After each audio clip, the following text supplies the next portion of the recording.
பல நூறு வருஷத்துக்கு முன்னாடி நம்ம பூமியில் இருக்கக்கூடிய சவுத் ஏஷியன் பசிபிக் ஓஷனில் கண்டுபிடிக்கப்பட்ட ஒரு தீவு இந்த மொத்த உலகத்தையும் அந்த தீவை திரும்பி பார்க்க வச்சதுன்னு தான் சொல்லணும்.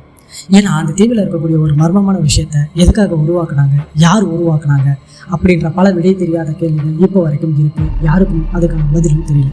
அந்த தீவில் என்ன அப்படி மர்மம் இருக்குது அப்படின்னு நம்ம தெரிஞ்சுக்கணும்னா டைமை கொஞ்சம் ரீவைண்ட் பண்ணி தான் பார்க்கணும். இந்த தீவு எங்கே இருக்குன்னா பசிபிக் ஓஷனில் இருக்குது. இந்த தீவுக்கு இன்னொரு பெயரும் இருக்குது, அதுதான் ஈஸ்டர் ஐலாண்ட். இந்த தீவில் ஏன் மர்மம் இருக்குது அப்படின்னு சொல்கிறாங்கன்னா, ஓஷனில் இருக்கக்கூடிய மற்ற தீவுகளை காட்டிலும் இந்த தீவு ரொம்பவும் வித்தியாசமானது.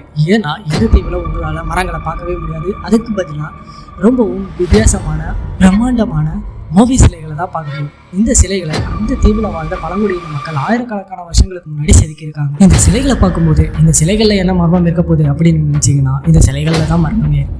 ஏன்னா இந்த சிலைகள் ஒவ்வொன்றும் 30 மீட்டர் உயரமும் 80 டன் எடையும் கொண்டதாக இருக்குது. ஆயிரக்கணக்கான வருஷத்துக்கு முன்னாடி எந்த ஒரு எக்யூப்மெண்ட்டும் இல்லாமல் எப்படி அந்த சிலைகளை உருவாக்கியிருப்பாங்க அப்படின்றது ஒரு பக்கம் மர்மமாகவே இருந்தாலும், இன்னொரு பக்கம் இவ்வளவு எடை கொண்ட ஒரு சிலையை எப்படி எந்த ஒரு ஹெல்ப்பும் இல்லாமல் மூவ் பண்ணியிருப்பாங்க. இப்படி பல விஷயங்களுக்கு விடை தெரியாமல் தான் இருக்குது. இந்த மர்மமான தீவை பற்றி நீங்கள் என்ன நினைக்கிறீங்க? உங்களால் எக்ஸ்ப்ளனேஷன் கொடுக்க முடியும் அப்படின்னு நினச்சிங்கன்னா மறக்காமல் ஒரு கமெண்ட் பண்ணிவிட்டு பண்ணிடுங்க.